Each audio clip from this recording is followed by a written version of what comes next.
Pak Saiful Huda tadi begitu ataupun juga sebelum jeda sudah bisa memberikan pernyataan yang begitu terang kalau kata para narasumber pengamat politik ini, dan juga kalau kita lihat sudah memberikan pandangan terhadap pasangan aman, punya kader sendiri yang bisa dicakukan untuk bisa berpartisipasi baik itu sebagai cagup ataupun juga sebagai cawagup, sehingga kemudian Pak Huda benar nih bahwa PKB ini akan bisa menjadi poros ketiga dan mungkin gayung bersambut kalau kemudian bisa berkoalisi dengan PDIP. Ini catatan dari Mas Umam tadi Pak Huda.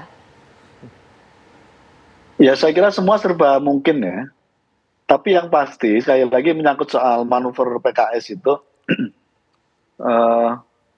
kira-kira begini, kira-kira bahwa di saat partai yang tidak punya golden ticket, semestinya tidak menggunakan cara memborong begitu, kira-kira begitu.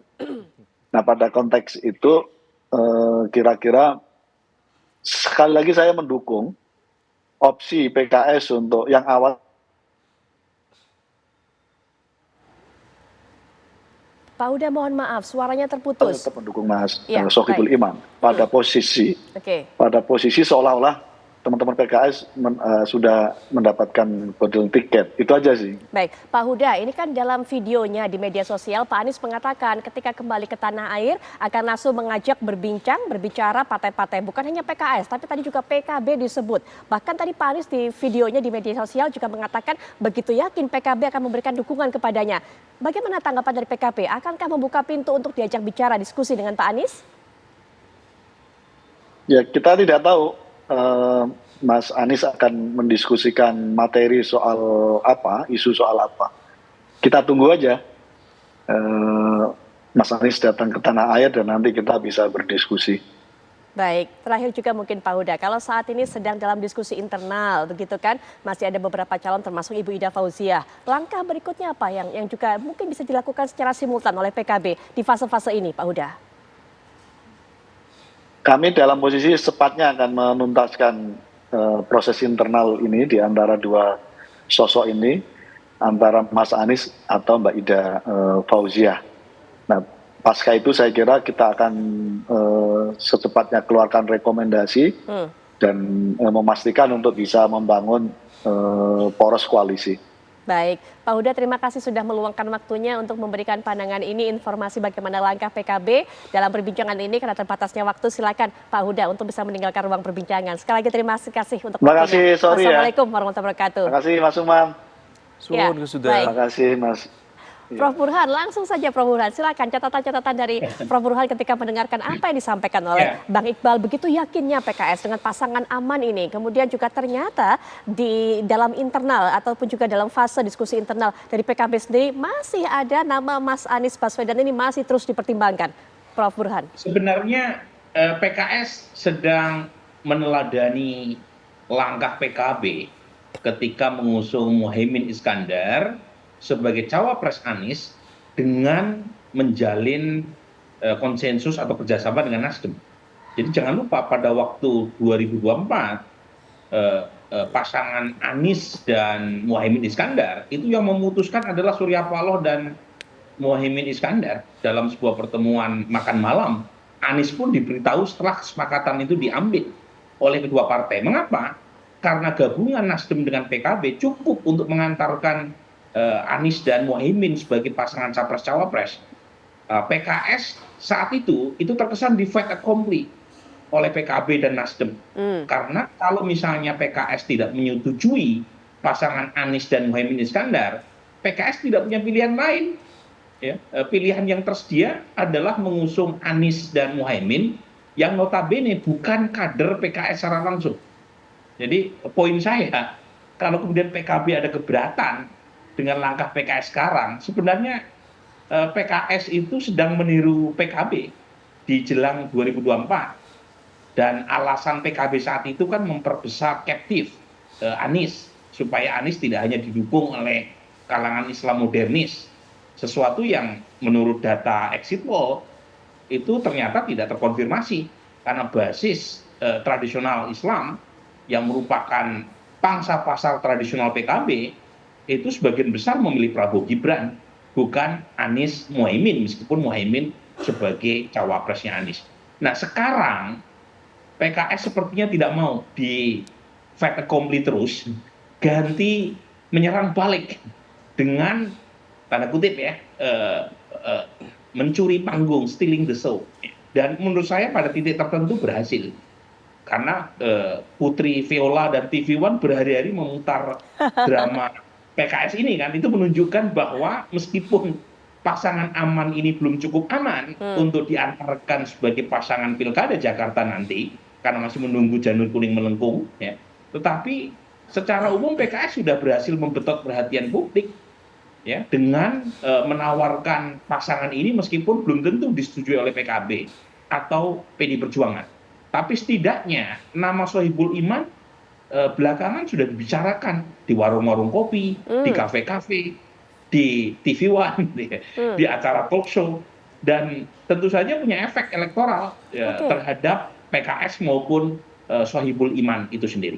Artinya, Prof. Burhan, kalau kita bisa lihat bahwa pemilih Anies dengan pemilih PKS ini beririsan ketika kemudian mereka ini menjadi satu pasangan, ada kekhawatiran awalnya dari beberapa pihak yang mengatakan ini kemudian para pemilihnya tidak memperluas basis pemilih begitu. Artinya mengenai hal itu tidak perlu dikhawatirkan karena Mas Anies berpasangan dengan Pak Sohibul Iman ini masih begitu kuat posisinya untuk Jakarta. Prof. Burhan. Ya, menurut saya kekhawatiran itu sangat valid ya. Jadi memang dari sisi elektoral, jadi tantangan pasangan aman ini itu di tingkat elit maupun di tingkat massa. Makanya saya menyimpulkan pasangan Anies dan Sohibul Iman yang disingkat aman ini pasangan aman yang tidak aman. Karena di tingkat elit belum cukup nyaman mendapatkan dukungan di luar PKS. Ya. Yang kedua di tingkat massa. Di tingkat massa ini pasangan ini menurut saya jeruk makan jeruk, karena berasal dari captive yang sama, dari kelompok Islamis, terutama mereka yang tinggal di wilayah Jakarta Timur, Jakarta Selatan, dan Jakarta Pusat. Ya, itu pun tidak seluruh Jakarta Pusat. Ya, merupakan basis pendukung Anies Baswedan, yang notabene overlap dengan basis konstituensi PKS itu sendiri. Dan jangan lupa, Putri, Anies Baswedan ini kalah di Pilpres 2024 di Jakarta yang merupakan kandangnya sendiri. Dan kekalahan Anies itu terutama di Jakarta Barat dan Jakarta Utara, yang kita tahu PKS juga lemah di wilayah itu. Jadi kalau kemudian pasangannya adalah Sohibul Iman, itu secara elektoral itu menciutkan baju Anies. Meskipun lagi-lagi ya, untuk kepentingan PKS tentu akan meningkatkan giroh dari kadernya, kemudian tidak sulit ya untuk merawat dan sekaligus memperbesar animo konstituen PKS, karena Anies adalah calon gubernur yang banyak didukung oleh basis konstituen PKS. Tapi PKS kan kemenangannya hanya 16% di Jakarta. Jadi tidak mayoritas, hanya plurality majority saja di Jakarta. Dan itu yang kemudian akan menimbulkan argumen terutama dari PD Perjuangan atau PKB, ini PKS mendaftarkan Anies Sohibul Iman hanya untuk sebagai peserta atau kontestan pilkada atau pengen menang. Dan kalau misalnya argumennya pengen menang, mungkin PD Perjuangan akan lebih valid untuk mengatakan perbesar captive-nya dengan cara menggandeng PD Perjuangan sebagai cawagupnya. Jadi ini ruang dinamika di tingkat elit yang saya kira tidak mudah untuk dituntaskan di kalangan partai-partai pendukung Anies. Baik, terakhir mungkin Mas Umam, ini begitu terbuka semuanya, dinamis, begitu fluktuatif. Tapi ketika PKS sudah mengunci pasangan ini, kira-kira bagaimana kemudian pergerakan dari partai-partai lainnya, Koalisi Indonesia Maju, apakah kemudian harus segera memutuskan akan menaruh betul jika mengajukan RK, apakah di Jakarta atau di Jawa Barat, sementara kalau tadi kita lihat PKB, PDIP mungkin akan semakin dekat. Ini bisa gayung bersambut, Mas Umam sudah katakan. Ya, saya pikir langkah dari PKS ini kemudian sudah menunjukkan kartu politiknya. Artinya tentu ini menjadi guidance bagi semua kekuatan politik untuk berhitung secara cermat mana yang potensi kemenangannya lebih besar. Kalau misal kemudian Anies Baswedan bisa mengkonsolidasikan basis kekuatan politiknya dengan baik, termasuk misal memastikan PKB tidak lepas, kemudian mencoba untuk meyakinkan hadirnya Anies merah dengan dukungan dari PDIP, maka itu harus diantisipasi betul oleh Koalisi Indonesia Maju. Karena sekali lagi ya, Mungkin memang betul nanti ibu kota akan bergeser ke IKN Nusantara, tetapi center of gravity dari Indonesia secara politik, secara ekonomi itu tetap Jakarta. Dan kalau misal kemudian Anies Baswedan memiliki potensi kemenangan yang lebih besar, itu menjadi sebuah bagian dari political threat bagi kepemimpinan nasional yang akan datang, dalam konteks akan menjadi bayang-bayang kekuatan politik yang siap menjadi kontestan yang cukup kompetitif di pemilu 2029 yang akan datang. Nah, oleh karena itu tentunya kalau misalnya kemudian Anies bisa mengkonsolidasikan kekuatannya, ini menjadi early warning system sebenarnya bagi Koalisi Indonesia Maju untuk segera merapatkan barisan. Apakah kemudian Kim akan solid ataukah terfaksionalisasi? Nah, ini yang kemudian akan menentukan. Nah, yang kalau misal kemudian kita cermati per hari ini, nama Pak RK rasa-rasanya cukup solid dalam konteks dari aspek ketokohan, elektoral, kemudian basis pemilih partai-partai yang ada di DKI Jakarta, meskipun tidak ada yang sangat dominan, tetapi kalau misal kemudian itu digarap dengan solid, dengan efektif, potensi kemenangannya juga ada.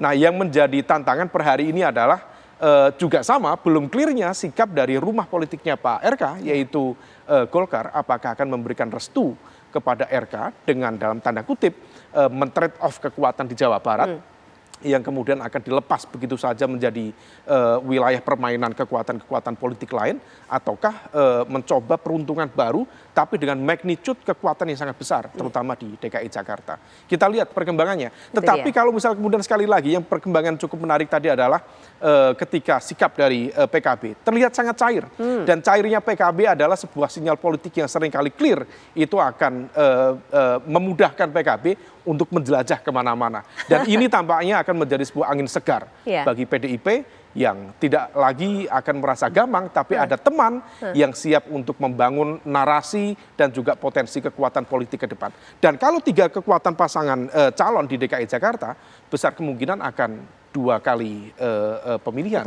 Nah, kalau misal 2 putaran, maka elemen ketiga inilah yang kemudian berpotensi menjadi game changer dalam konteks keberpihakannya dia di fase akhir, akan menentukan siapa yang akan menjadi pemenang di Pilkada DKI nanti. Baik, kita masih tunggu tentunya. Makasih Mas Umam sudah memberikan analisa.